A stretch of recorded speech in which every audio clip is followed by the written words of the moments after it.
नमस्कार YT family. आजचा हा कुकिंगचा व्हिडिओ खूप खास असणार आहे पहा. कारण आजच्या या कुकिंगच्या व्हिडिओमध्ये खास आपल्याला 70 वर्षांच्या आजीने त्यांच्या पणजीने शिकवलेली रेसिपी आज आपण आपल्या यूट्यूब चॅनलवरती पाहणार आहोत. काय झालं, मी सकाळी आवरून धायरेश्वर मंदिरामध्ये गेले. आज सोमवार होता. म्हटलं चला सकाळी पटकन उठून आवरून धायरेश्वर मंदिरात दर्शनासाठी जावं. मी धायरेश्वर मंदिरामध्ये दर्शनासाठी गेले असता दर्शन घेऊन बाहेर आले. तिथं समोर अशा आजी बसलेल्या होत्या. त्यांच्या शेजारीच मी जाऊन बाकडावरती तिथं बसले शांत अशी. त्यांनी मला बघितलं, ओळखलं सुद्धा, त्या हसल्या सुद्धा. त्या म्हणल्या, काय ग तू छान अशा भाज्या वगैरे बनवती ना, मस्त मस्त भाज्या बनवती, मी सगळे तुझे व्हिडिओ पाहते. म्हटलं खरंच आजी तुम्ही पाहतात माझे सगळे व्हिडिओ? हो पाहते म्हणे.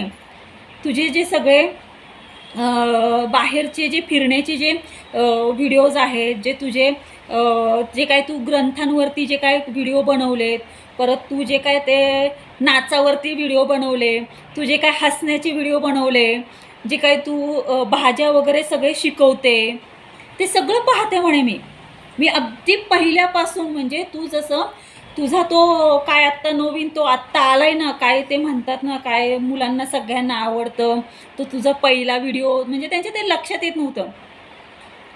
मी पहिला व्हिडिओ बनवला होता तो म्हणजे पिझ्झाचा. मी त्यांना म्हणलं पिझ्झाचा, चपाती पिझ्झाचा? हां म्हणे, त्या चपाती पिझ्झाचा. चपाती पिझ्झा का काय ते तुम्ही हे करता ना, त्या चपाती पिझ्झाचा. म्हणलं खरंच पाहिला? हो म्हणे मी पाहते. म्हणजे अगदी सुरुवातीपासून म्हणे मी सगळे तुझे व्हिडिओज पाहते, सगळ्या तुझ्या भाज्या पाहते, खूप छान असतात म्हणे. अगदी कधी जर व्हिडिओ आला नाही ना तुझा की असं म्हणजे काहीतरी असं चुकल्यासारखं असं वाटतं. म्हटलं खरंच? म्हणे हो खरंच. कारण आजी आपले सगळे व्हिडिओ अगदी सुरुवातीपासून पाहतात. म्हणजे जेव्हा मी पहिला व्हिडिओ टाकला होता चपाती पिझ्झाचा, त्या चपाती पिझ्झापासूनचे सगळे व्हिडिओज आत्तापर्यंत ते आजी आपल्या सगळे व्हिडिओज पाहत आलेले आहेत. सगळे व्हिडिओज त्यांनी पाहिले. खूप छान वाटलं. कुठंतरी एक पोचपावती मिळाली की आपले व्हिडिओ 70 वर्षाच्या आजीसुद्धा पाहतात पहा. जो अर्धा पाऊण तास मी त्यांच्याशी गप्पा मारत होते तिथे. खूप छान वाटलं त्यांच्याशी गप्पा मारून. त्यांचे काय आपले काय सुखदुःखाचे, त्यांच्या काळचे सगळ्या काही गप्पा गोष्टी काय असतात ते त्यांनी शेअर केलं माझ्याशी. बरं वाटलं, छान वाटलं त्यांना भेटून. त्या मला अगदी उत्सुकतेने बोलल्या, दाखवशील माझी एक आमटी आहे, ती आमटी दाखवशील का गं तुझ्या यूट्यूब चॅनलवरती? म्हणलं हो दाखवेल ना. तुम्ही माझ्या घरी येऊन म्हणलं तुमच्या पद्धतीची ती आमटी दाखव, म्हणलं आपण व्हिडिओ बनवूयात. नाही म्हणे, मला व्हिडिओमध्ये वगैरे यायचं नाही, मला ते काय जमत नाही, मला काय ते काय बोलायला वगैरे जमत नाही, ते आपल्याला ते काय जमत नाही. पण ही जी आमटी आहे ना, ही आमटी आहे ना माझ्या पणजीने मला शिकवलेली आहे. पणजीने जी शिकवलेली जी आमटी आहे ना, मी दाखवते म्हणलं. पण तुमचं नाव काय आहे? निदान म्हटलं आपल्या वायटी फॅमिलीला तुमचं नाव तरी समजू द्यात. नको म्हणे. तर त्यांनी मला त्यांचं नाव सांगितलं, पण त्यांचं नाव मला व्हिडिओमध्ये सांगायला त्यांनी मला सांगू नको म्हणाले. म्हटलं ठीक आहे चालेल, मी तुमचं नाव व्हिडिओमध्ये सांगणार नाही, पण म्हटलं ठीक आहे चालेल, मी तुमचं नाव पण नाही सांगत म्हटलं, आणि तुम्हाला व्हिडिओमध्ये पण आणत नाही म्हटलं चालेल. मी त्यांचा व्हिडिओ शूट करत होते, पण त्यांनी तो मला डिलीट करायला लावला, म्हणजे हे करायला लावलं. म्हटलं असं कोणाच्या मनाविरुद्ध नाही का, असं नको हे करायला. त्यांनी एवढ्या विश्वासाने मला हे सांगितले, सगळ्या गोष्टी काही गोष्टी बोलल्या त्यामुळे म्हटलं नको उगाचच विनाकारण नाही का. काही असतात, काही आजींचे काही असे पर्सनल गोष्टी असतात, काही पर्सनल प्रॉब्लेम्स असतात, काही हे असतात की नाही त्यांना हे होत. म्हणे नाही, मला व्हिडिओमध्ये सुद्धा यायचं नाही, माझं नावसुद्धा घेऊ नको व्हिडिओमध्ये, फक्त तू ही आमटी आहे ना तुझ्या चॅनलवरती दाखव. ही आमटी खूप खास आहे आणि ही आमटी मी माझ्या पणजीकडनं शिकलेली आहे. आणि ही आमटी शक्यतो आता आहे ना, मी किती काही सांगितलं तरी कुणी मला करून देत नाही. हां, तेव्हा म्हणे मी ही आमटी बनवायची, मी माझ्या घरातल्यांना ही आमटी बनवून खायला घालायची. पण आत्ता जरी म्हणलं आहे ना ही आमटी मी करून करावी म्हणलं ना, तरी पण मला ही कुणी आमटी करून देत नाही, कुणी खाऊ घालत नाही. म्हटलं चालेल ठीक आहे आजी, मला तुम्ही ती आमटी सांगा, मी ती आमटी आपल्या यूट्यूब फॅमिलीला पण शिकवते, आणि तसंच म्हणलं ही आमटी तुम्हाला खाऊसुद्धा घालते, म्हणजे तुमच्यासाठी सुद्धा थोडीशी घेऊन येते खायला. ही आता आमटी मी ही केल्यावरती त्यांना खायलासुद्धा घेऊन जाणार आहे. त्या संध्याकाळी मला धायरेश्वर मंदिरामध्ये भेटणार आहेत. तर पहा म्हणजे अशा सर्व गोष्टी आहेत. आता ही आमटी कोणती आहे ते मी तुम्हाला सांगते. म्हणजे ह्या आजी ज्या मला भेटल्या होत्या त्यांची इच्छा आहे की त्यांना त्यांच्या पणजीने शिकवलेली ही आमटी आपल्या यूट्यूब चॅनलवरती दाखवावी व सर्वांनी ही शिकावी, अशी ही त्यांची इच्छा आहे. आणि त्यांच्या इच्छेखातर आणि त्यांचा मान राखून आपल्या यूट्यूब चॅनलवरती आज आपण त्या आजींच्या पणजीने शिकवलेली आज आपण ही आमटी पाहणार आहोत. ही आमटी आहे ती म्हणजे सुरणपोळी आमटी. आता ही सुरणपोळी आमटी तेव्हा वेगळ्या उपकरणामध्ये बनवली जायची, त्याच्यामुळे त्याची चव थोडीशी डिफरंट असायची. आणि आत्ताची ही उपकरणं आपली ही वेगळी आहे, त्यामुळे आत्ताच्या उपकरणांमध्ये आपण ही सुरणपोळी आमटी बनवणार आहोत. तेव्हा सगळं मातीचं होतं, आता हे सर्व स्टीलच्या सर्व गोष्टी आलेल्या आहेत पहा. त्यामुळे आपण आपल्याकडे जी काय स्टीलची जी काय भांडी आहेत त्याच भांड्यांमध्ये आपण ही आमटी बनवणार आहोत. तुम्हालाही त्या आजींच्या पणजीने शिकवलेली ही सुरणपोळी आमटी शिकायची असेल आणि ह्याचा स्वाद घ्यायचा असेल तर हा व्हिडिओ तुम्ही संपूर्ण पहा. व्हिडिओ आवडला तर व्हिडिओला नक्की लाईक करा. मी भारतातील पुणे जिल्ह्यातील तृप्ती स्वागत करते तुमचं पुन्हा एकदा आपली यूट्यूब चॅनल @तृप्ती मेरे कुकिंग अँड ब्लॉगिंगवरती. सर्वांची तब्येत अगदी उत्कृष्ट असेल, अगदी अप्रतिम असेल अशी आशा करते. आज आहे 1 जुलै 2024, सोमवार आहे आज. आणि आज ज्यांचा वाढदिवस आहे त्यांना wish you many many happy returns of the day. त्यांच्या सर्व मनोकामना पूर्ण होत ही स्वामीचरणी प्रार्थना करून आजच्या या नवीन कुकिंग व्हिडिओला सुरुवात करते. तर चला तर मग अधिक वेळ न दवडता बनवूयात त्या आजींच्या पणजीने शिकवलेली सुरणपोळी आमटी. हे पहा, सुरण असं कट करून घेतलेलं आहे अशा पद्धतीने. हे आता सुरण स्वच्छ धुवून घेणार आहोत आपण. स्वच्छ धुवून घेऊन कुकरला उकळून घेणार आहोत. तर चला मी आता हे स्वच्छ धुवून घेते आणि कुकरला 2 ते 3 शिट्ट्या देऊन छान असं सुंदर हे सुरण मी बॉईल करून घेते.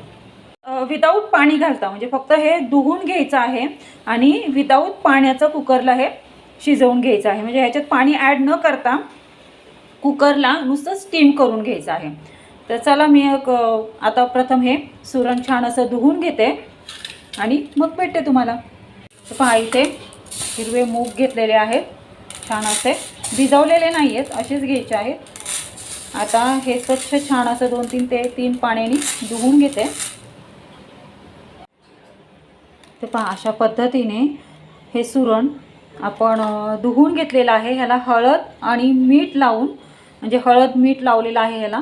आता छान असं आपण हे कुकरमध्ये उकडून घेणार आहोत विदाऊट पाण्याचं. म्हणजे ह्याच्यामध्ये पाणी अजिबात ॲड केलेलं नाही आहे पहा.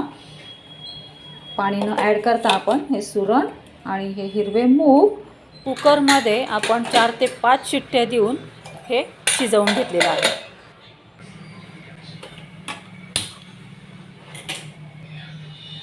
स्टीलची कढई आहे, गॅस बारीक ठेवलेला आहे.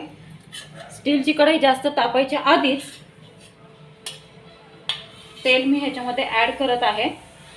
कारण कसं, स्टीलची कढई एकदा तापली ना की त्याच्यामध्ये आपण जे फोडणीचं साहित्य घालतो ते तर पहा करपतं. त्यासाठी एक टिप देते ह्या रेसिपीसोबत. स्टीलची कढईमध्ये जर तुम्ही कोणतीही रेसिपी करत असाल तर म्हणजे गॅस सुरू करून त्याच्यावरती कढई ठेवायची आणि कढई तापायच्या आधीच त्यामध्ये तेल ॲड करायचं. म्हणजे जशी जशी कढई तापत जाते तसं तसं ते तेल पण त्यामधले गरम होत राहतं आणि आपली जी फोडणी आहे ती फोडणी करपत सुद्धा नाही पहा. जिरं पहा, मोहरी, कढीपत्ता पहा, तुम्हाला दिसत असेल अजिबात फोडणी करपलेली नाही आहे. ही ट्रिक तुम्ही वापरून पहा, फोडणी अजिबात करपणार नाही का. आता ह्याच्यामध्ये आपल्याला हे हिरवं वाटण ॲड करायचं आणि छान असं परतून घ्यायचं. आता कांदा आणि हे हिरवं वाटण छान असं एकत्र मिक्स होऊन सुंदर असं हे हा मसाला तयार होईल पहा आपल्या आमटीचा. आता गॅस मोठा करते.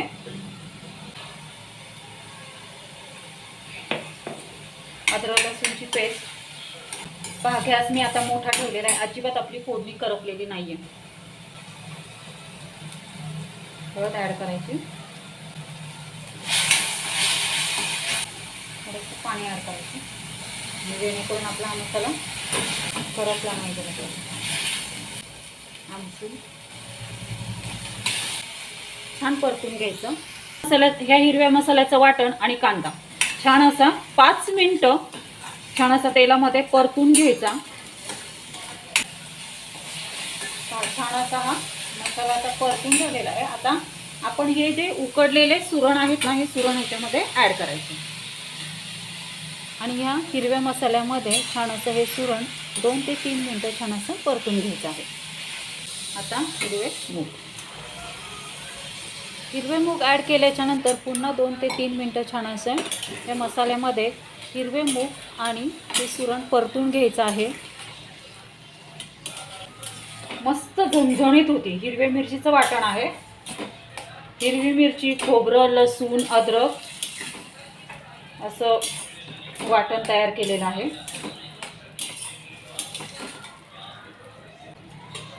आता ह्यामध्ये पाणी ॲड करायचं आहे.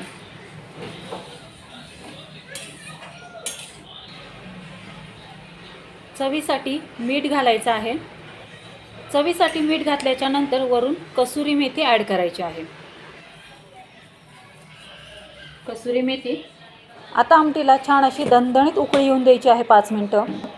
कृती एकीकडे आपली ही आमटी उकळती आहे तोपर्यंत आपण छान अशा पद्धतीचं पहा एक फोडणीवरती तयार करणार आहोत. ह्या फोडणीमध्ये आपण लसूण आणि हिरवी मिरची घातलेली आहे. तर अशा पद्धतीने आपण पळी फोडणी करत आहोत. आता गॅस बंद करायचा. पहा अशा पद्धतीची आपण ही फोडणी तयार केलेली आहे. आता ही फोडणी आपण ह्याच्यावरती देत आहोत. ही पळी फोडणी मीडियम करायची आहे, म्हणजे एकदम कडक फोडणी नाही करायची, मीडियम पद्धतीची पळी फोडणी तयार करायची आणि ह्याच्यावरती झाकण ठेवायचं. सर्व करताना भेटते तुम्हाला. अशा पद्धतीने आपली ही सुरण पळी आमटी तयार झालेली आहे. आता आपण ती सर्व करत आहोत.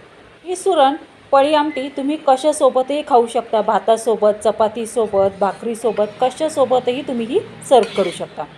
आता वरतून आपल्याला लसूणी चटणी सर्व करायची आहे आणि छान असं ओल्या खोबऱ्याने गार्निशिंग करायची आहे. मी ही सुरण पळी आमटी चपातीसोबत सर्व केलेली आहे.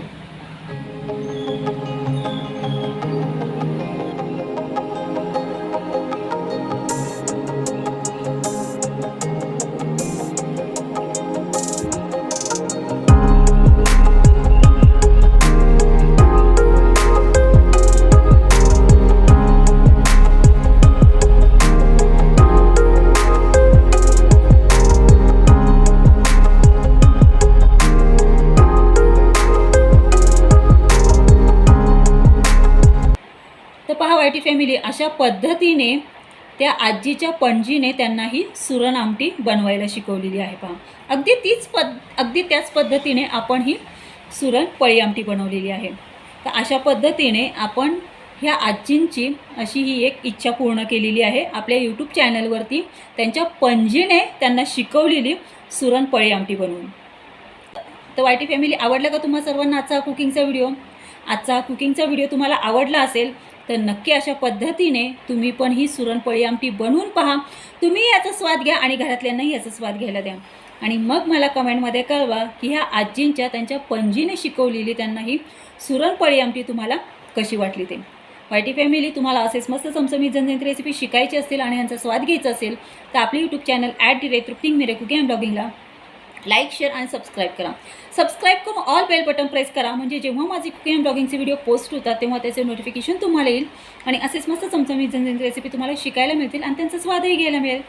धन्यवाद. Have a good day. भेटूयात आपण अशाच नवीन रेसिपीसोबत नवीन कुकिंग अँड ब्लॉगिंग व्हिडिओमध्ये. तोपर्यंत सर्वांनी तब्येतीची काळजी घ्या, मस्त खा आणि स्वस्थ राहा. धन्यवाद.